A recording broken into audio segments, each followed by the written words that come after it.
Hello friends, Anderson here, and welcome back to Kill 10 Rats Plays Ironsworn Chapter 2, Episode 11. We're quite far into this Redcrest arc now, and we are finally at the point where it might start making a bit more sense, because we are about to encounter the Firstborn, specifically the Elves, and we are in hot pursuit, hopefully, of Saskia and Asha, who have disappeared through the use of the inscrutable Star Chamber under Redcrest, this piece of primordial magical technology. And so, running out of options and having sworn to Morgan to help save Redcrest from the trouble, Kynan has journeyed out and followed a set of tracks now deep into the deep wilds, where he hopes to encounter the elves. Oh, and he also found out along the way that he is infected with this magically imbued disease that Ursula has concocted and that seemingly Asha has helped unleash upon Redcrest and its outlying lumber camps. So time is of the essence in some way, as Kynan has to now not only save the town, but save himself. And as he stands in that gorge in the depth of the forest, looking up at the dangling form of a bleeding, now dead troll that was wrapped up in the vines of a bloodthorn thicket, we can be quite sure that the elves are nearby and probably watching. The question is, are they going to be friendly enough, at least, to parley with, or is this going to turn into a combat encounter right away? So let's dive back into the fiction and find out, and let's also like the video, leave a comment, subscribe to the channel. Sorry for the spiel, but that actually seems to work, so thanks for all of that. Now it's time to meet some elves. With the blood of the troll running a red streak down the mossy side of the gorge, Kynan looks up at his handiwork, at the arrow protruding from the twitching, now starting to calm form of the creature that he, to his mind, put out of its misery. And he doesn't have a lot of time to contemplate what he will do next, because next is already happening. Out of the descending evening mist pooling in the depth of the gorge, about a dozen soundless shapes emerge. 5 of them mounted, 1 of them in front, standing, blocking the way, 3 rows deep.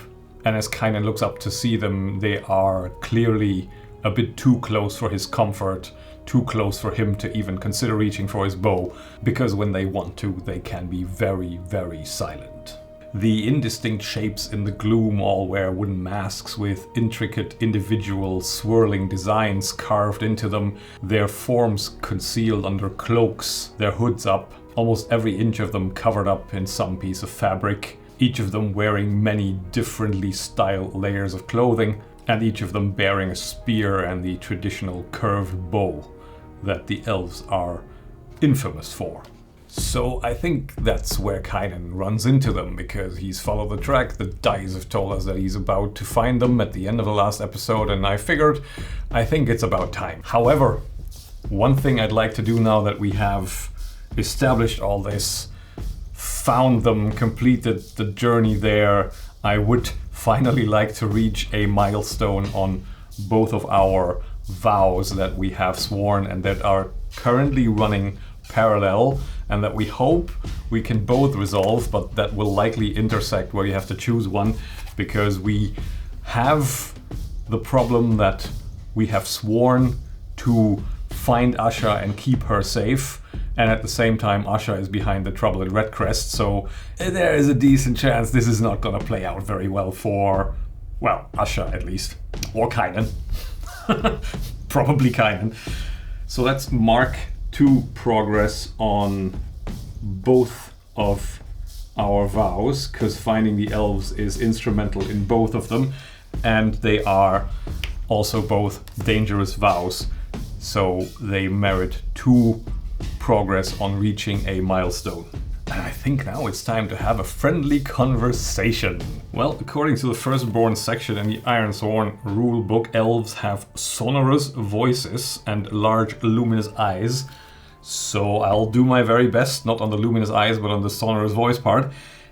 And I think based on the fact that we have determined a generally very protective and almost sacred quality that elves attribute to life in general, the opening line of our elven speaker will very likely reference the fact that Kynan has just done what he keeps doing, which is ending lives. You are quick to end that which takes countless seasons to nourish.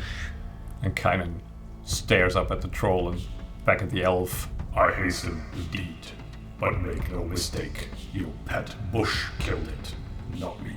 It did what is in its nature to do, and so did you. That definitely hit part of the nail on the head, even though I don't think Kynan feels particularly badly about this one. And despite himself, he feels that twitch of irritation now rising up in him again, and as quickly as it dissipates, he gets a pretty good sense that this is not going to go away as quickly the longer this affliction festers in him. Begging your pardon, but I don't have time for much philosophizing. I seek 2 women. Like as not, they made for your part of the forest. Have you seen them? And here we have to answer the question of whether the elves are even going to entertain the notion of answering this particular question. So we are going to have to make a compel move, and we are attempting to persuade someone to do something, which is to, well, at least cooperate and let us ask a few questions. And we are doing this with convincing. We're not doing this with threatening or with lying or swindling. So we're going to have to use heart. Let's compel with heart. We do not share a bond with the elves, not with those ones at least. So we don't get the +1, we just get the die roll +2. A 5 + 2 versus a 4 and a 5. Kynan is on the lucky side today, which probably means we are working our way up to a truly spectacular failure later on. On a strong hit, they'll do what you want or share what they know. Gather +1 momentum. Hang on, take +1 momentum. If you use this exchange to gather information, make that move now and add +1. Okay, so we are taking that 1 momentum, and we are indeed using this to gather information. So we are going to take the +1 on this roll. Since we already asked our question, we're looking for 2 women, and I guess there's not a lot of traffic in these woods, so hopefully we're not being pointed in the direction of 2 other random women just going for a hike. But we gather information. We roll +wits +1 because we have now that +1 boost. And there it is.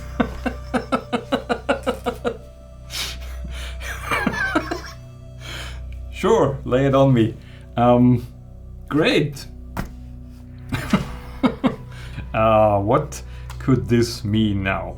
I don't think what I wanted to mean is that the elves, because we did successfully compel them, don't share information and now suddenly start attacking. What I do think this means is that we hear yet another complication that is a dire threat or unwelcome truth, and it's going to be a rough one. So it has to be something that has an impact very directly on what we're here to do. So it's got to be some threat either to Kynan himself.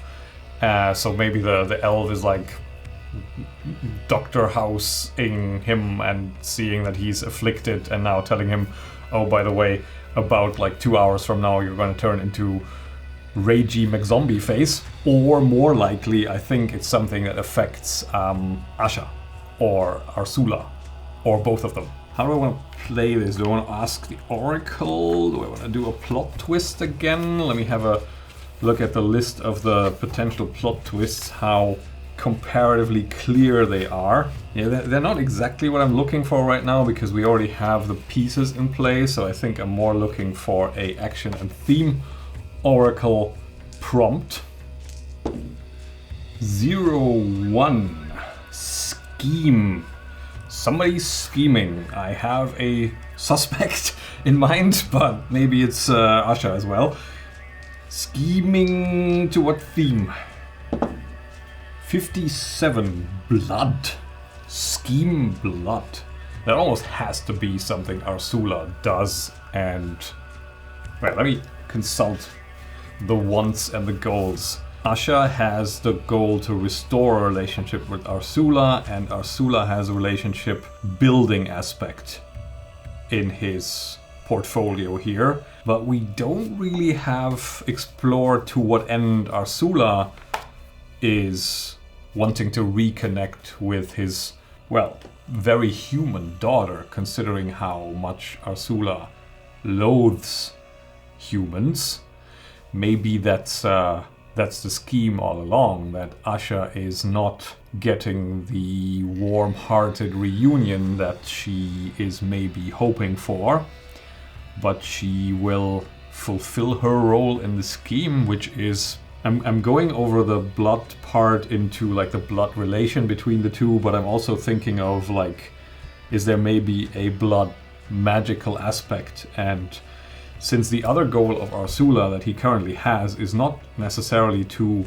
Wait, before I finish that thought, I just latched onto... Okay, so Arsula wants to escape from his imprisonment and he wants to create this nightmare conduit, as we have determined.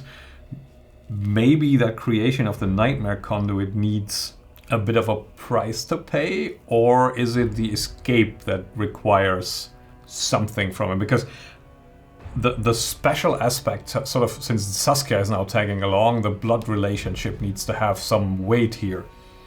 I think that puts me in mind of the escape being tied to Asha as either the fuel, her life force being fuel, or her being a vessel for Arsula's escape, because the way we already started picturing Arsula, it was a little bit of the three-eyed crow theme of somebody like a desiccated, frail, old body wrapped up in imprisoning tree roots that are growing out of this underground barrow cavern and are somehow wrapped into the underside of this iron pillar that is maybe partly connected to this network, and so drain Arsula, and maybe it's irreparable. So maybe Arsula cannot escape physically, and he knows this. That's why he's attracting Asha to come to him, not so they can have a reunion, but so he can end his scheme of blood and either have her almost like a vampire drain her, and the only way to restore himself is if he has that blood magical connection to the person, or he is just going to overpower her mind and possess her, which then is a major problem for Kynan, both in the sense of stopping the Red Crest trouble and also especially in the sense of keeping Asha safe, because now the presumable relationship is very one-sided. And Arsula really only wants to finish the job by finishing Asha. Oh man, all of that for a gather information roll. So what does our elf say now with regards to the two women? They seek the caller in the night, father of nightmares. It will be their undoing. So again, a bit of a cryptic answer, but I think Kynan can read between the lines. However, that does not exactly send location. And the answer to that is something I prepared in advance, because I had a look at everything that's led us up to this path and how to tie it all together, and the idea of this area of the woods that Arsula's barrow and prison is located in, being both a taboo region for the elves to go and also being like a very, well, dangerous area in and of itself due to the twisted influence of Arsula, put me in mind of a delve site, specifically of a delve site that is a corrupted wild tanglewood with the requisite cast of denizens that I generated through the Denizen matrix generator in advance, because that is a very convenient tool. Now, the matrix generator generated the name Elderbriar for this, which I think is probably very likely what the Red Crest people call it, but it's not very likely to be what the elves call it. So I think what we also should do is give it an elven name by which our elven speaker can refer to it now. So let's do that. 37 Ameshki. That sounds suitably ominous, I think. They have entered Ameshki, where the veil is thinnest. They are lost to us. What is this place? Another lake of stars? I think it's just what Kynan's gonna call the Star Chamber. And it's actually a very good question, because is it? Like, what we could determine now is how much of a hike do Asha and Saskia still have to go through if they exit their end of the Star Chamber. So my assumption is that this Star Chamber is somehow located in this Elder Briar, but what I haven't really made up my mind on is whether it actually directly connects to Arsula's prison, in which case he'd probably already have managed to got a hold of Asha, which does not intrinsically mean she's dead. It just might mean that it's a ritual that takes time, or there's some other reason why we don't just kill her off screen, but at least if there is distance and if there is some travel to do, at least maybe we also have a chance to encounter them or find them before they get there.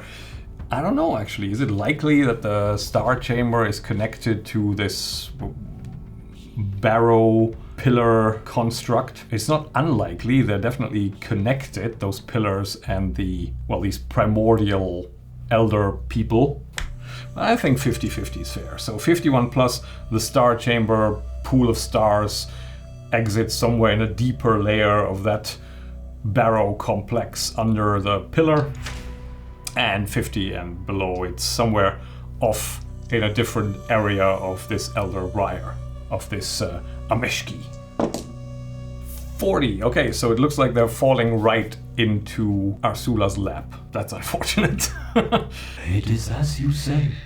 The Elder Passageway ferried them right into the heart of the nightmare. How do I get there? Is it guarded? That is, I think, something else we need to figure out, because the implied idea also during the world building was that it is somehow guarded, like that while the elves cannot go there, they have recruited some assistance that is around that manages to keep outsiders out, or, well, we also determined that Arsula had like a following, so keep them from freeing him and keep him safe and locked up there. So I think the question is less are there guardians, but what are the guardians? And probably the easiest thing to determine this by is to just roll on the Denizen matrix, because likely the guardians are going to be on there, and it's quite a gamut. Let's find out. 46, it's actually Guardian Firstborn, so it's Varu, the wolf people. It says here that they are very territorial. Oh, that's interesting. There is a blood call aspect that sounds like it could work with that actually sounds like an in for Arsula to exploit, because we've also had this hunch that he managed to now get as far as he's gotten in his scheming, because he managed to corrupt some of his guardians, and if they are susceptible to some kind of, rage inside, then yeah, that's an in. That actually works really well. They value territory, so we can assume maybe that theirs has always been this part of the woods, and that therefore also they maybe are not as affected, or maybe not at all affected by these pillars. So maybe these pillars that ward off the elves don't necessarily work on the Varu. That might actually be plausible. Okay, so the Varu are guarding Arsula. Oh, maybe, because I'm trying to figure out why would they do that, but maybe that's actually part of Arsula's punishment that was used to pacify the Varu, who've always been there, but who were collateral damage in Arsula's initial attack on the Ironlanders. So maybe some Varu also caught the affliction in the first place, in that instance when Erin's village got destroyed, and to make amends, the Varu and the elves bonded together, defeated Arsula and his following initially, and then to ensure peace, the elves handed him over to the Varu, but with the stipulation, born out of their sanctity of life approach, that he's not to be killed, he's just to be locked up for all eternity. And that's the honorable charge that this tribe of Varu now has. And somehow, over the years, Arsula managed to regain his strength and reach out through dreams into the minds of the Varu that were closest. So this core, maybe guardian troop that is in that barrow. So these corrupted Varu are now occupying this territory, this barrow.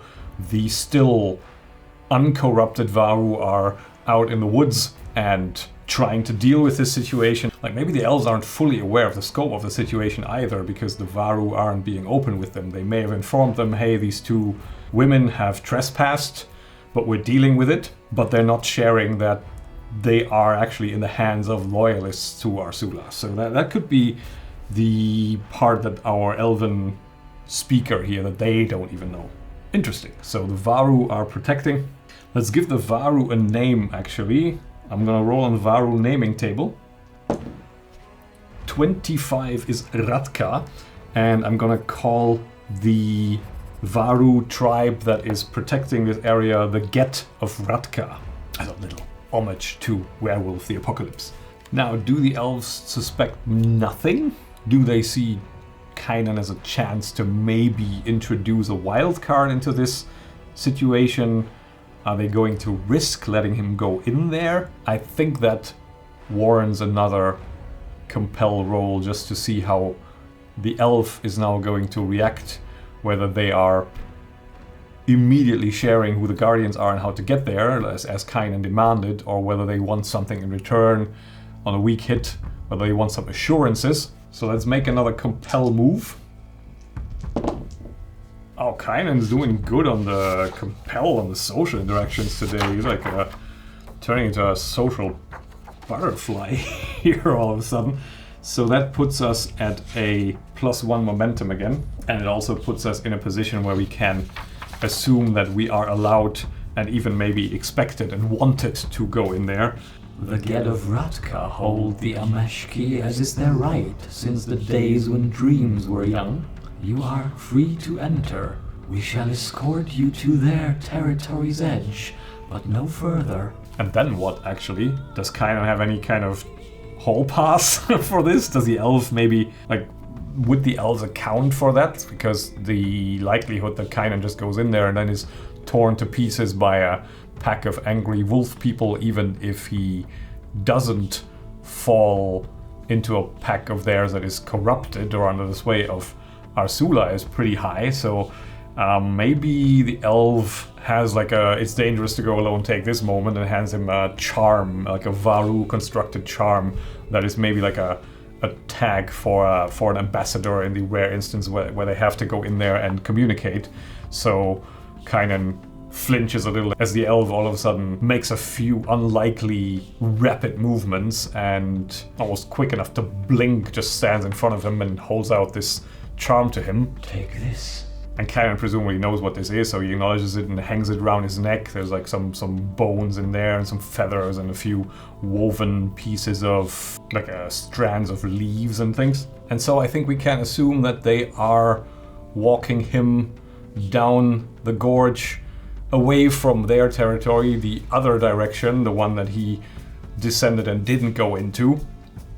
And it is mostly the speaker. They are escorting Kynan.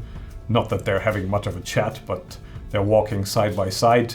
And a few paces behind, the two rows of gaunt riders follow, with the third row being taken by the mount of the one that is currently walking. And as they come closer, Kynan gets that eerie sense again that he gets when he, however few times he's done it before, but when he sees the gaunt, this skeletal, scaly-skinned, horse-like creature with its elongated snout and these strange, nightmarish movements. And he also gets that sense of being inconsequential to the other riders. They do not even tilt their masks in his direction. They just look straight ahead or around and might as well just be out continuing their leisurely ride. And the more they move, the closer they get to the territory of the Elder Briar of Ameshki, the more silent the woods around them get. The Gaunt themselves moving very soundlessly anyway, their footfalls barely audible. The only one who really is making any kind of noise moving is Kynan, and he's already a quiet one. But the sounds of wildlife, as spare as they were before, just completely cease, and it's like there is a dimming of the light that goes beyond just the descending evening now. It's not quite as pitch black as the dead of night, but the visibility is very limited, and that fog hanging between the trees on ground level has now risen to just encompass everything within sight. So Kynan is very much in the dark, in the mist, and has only the vaguest idea on how to move forward. And that's such a great position to start a delve from. So I've got the delve flow of play here again, just to give myself a refresher. We have already discovered the site, so the first thing we need to do is to delve the depths. The site sheet itself I have printed out, and our objective is to find Asha and Arsula because they're in the same spot. So as we part ways with our elven escort and move closer into the depth of the Elder Briar, we can roll our first delve the depth roll. And I think that we do this with edge now because we do this with haste. We don't really have the luxury to infiltrate and go shadowy because of the affliction. That has to be some kind of negative consequence there. So we do it with edge, which is still good. Oh god, good, but maybe not exactly good enough. So that leaves us as 7 versus an 8 and a 9, turning this into a miss, which means we reveal a danger. So we have the reveal a danger table here. Let us check what we run into right off the bat. 53, you encounter a hostile denizen. Okay, then we can consult our denizen matrix. Let's see what denizen is jumping, well, literally out of the woodwork. 01, a gloom. My memory tells me it's some... Oh, that's actually... My memory tells me this is very fitting to the theme of the nightmarish forest, because I think that's some kind of scene challenge, more like a beast, and it's... Oh yeah, it's a creeping vaporous murk full of whispers and illusions that feeds on fear and despair. This could not be more fitting if it tried. And since it is a scene challenge, we also need to mark it as such. So we escape the gloom as a scene challenge. The Delve book says it's a dangerous one, and that it mostly operates through worse fears, hopelessness, and confronting you with insurmountable odds. So that should be interesting. That puts us back into face danger, secure advantage mode in that scene challenge form of play, which I like a lot. And that also means we have the 4-box countdown track again. So once we fill that up, probably something quite horrendous happens and Kynan at least takes away some lasting trauma here. And of course, I think also the thing we're risking the most here is our spirit. So as Kynan traverses the woods and the darkness gets ever thicker around him, he gets that first sense of unreality, of the nightmare bleeding into reality here, where, as the elf pointed out, the veil is thin between the various planes of existence that to the elves are one and the same.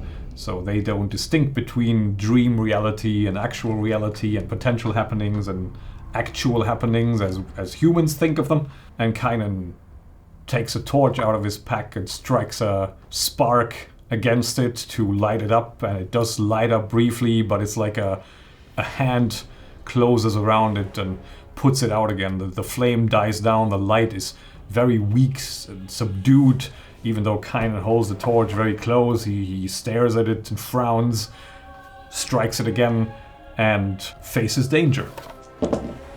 This should very likely be done with heart, all things considered, so we get a +2, which gives us a weak hit, which in terms of the scene challenge does cost us some countdown progress and also incurs a troublesome cost, so I think we lose 1 spirit, and we do make progress though, so that's our first 2 progress made. We lose 1 spirit and we endure stress, and we do this with plus spirit because that is definitely higher than our heart. That's a weak hit, so we pressed on. And in terms of the fiction, I think that means that Kynan does get the torch to stay lit for the moment, so he holds it up in front of him, and now also being somewhat rattled by the scenario, he takes his sword out and just inches his way forward through the thickening trees, but he is rattled. His spirits are dampened and he begins to sense that first sinking feeling of hopelessness setting in, that the gloom is trying to cause in him and trying to feed off. Maybe we can even decide that the gloom as such is, in our canon of our Ironlands, some of that unformed nightmare essence that also formed the horrors that were left behind, that we encountered, and that this gloom is this essence that bleeds through the corruption that Arsula caused and is now manifesting here. So we can establish some connection to our nightmare idea to the actual setting. I like that. So let's face danger again. That actually looks to be a strong hit, which means we progress without losing countdown. That's pretty good. And so on a fictional level, what that reads to me as is that this victory of getting that torch lit heartens Kynan, and he manages to make some progress, and even though the darkness is descending, he is almost like under his breath encouraging the flames, like, come on little fire, like something like just making sure that he's got something to focus on. And while he's still primed for movement and sounds of something approaching around him, he's very fixated on that flickering light. So we roll another phase danger with 4 progress and 1 countdown here. Let's see which direction we swing.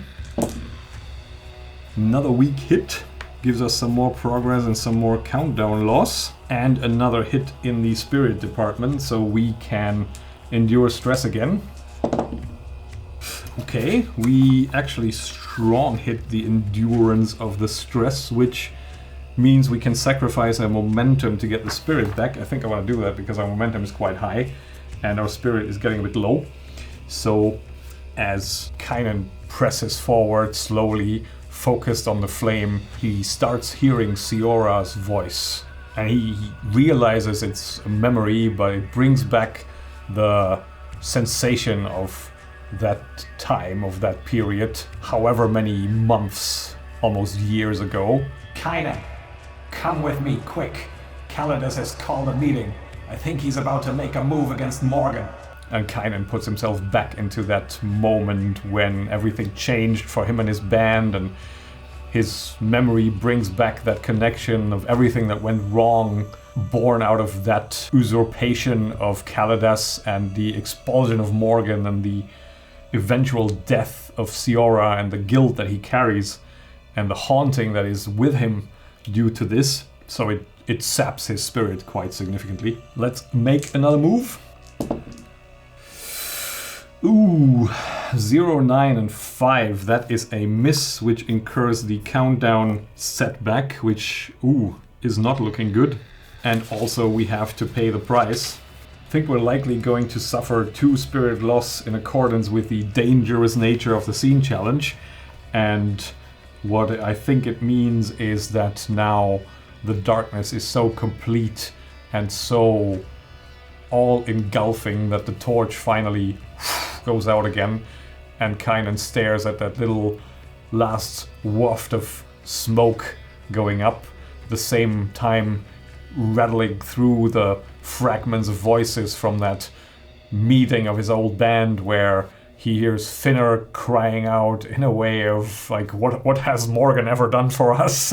And all of these emotions of betrayal, and in hindsight also knowing that at that moment all hope was lost, just brings him to the edge of despair. So let's endure stress again. Okay, one more momentum for one more spirit back is a welcome sight. And in his mind, Kynan rationalizes that as, I cannot change the past. I got to where I am now because of the things that happened. But I am also trying not to be that guy anymore, maybe, to some extent. Like, he's, in his mind, he's, well, not really not trying to be that guy anymore, but he's justifying it as, yeah, but I am on the track of avenging it all. I want to kill Kaladas because that'll make everything great. That's never gone wrong. So I think that's where Kynan is, where Kynan's head's at the moment. And we face danger one more time. Ooh, that was a risky one. 1 weak hit and we would have failed this. So we push ourselves to 8 progress now. And on a fictional level, this is just where Kynan's stoicism takes over, and he's sort of also somebody who is not exactly full of regrets. He's definitely someone who doesn't look back a whole lot and doesn't really deal in guilt all that much. So he is just fixated on, it is what it is, the past is the past, I know what I want to do, I need to get through this, I need to kill this guy, I need to kill Kaladas. That's what I need to do. And I think before I risk anything else, I am going to try and finish this scene challenge now and get out of this gloom, because we have 8 progress. It's usually where I'm like, okay, it's a relatively safe bet. Let's try and get out of here. A double 8. Well, of course that would be a double 8, because, well, why wouldn't it be? That's not enough, of course. That is a negative match to end the scene challenge. I actually thought maybe with a new dice and a new dice tray, maybe there would be an end to these ungodly constant negative matches, but I'm kind of glad there wasn't. So Kynan has failed the scene challenge in a spectacular fashion, and the gloom is encroaching, and it comes with some horrendous negative side effect too. And I think to find out what that is, we will have to wait until next time, because I am definitely out of recording time now. So thank you very much for watching. I'll catch you next time, and bye for now.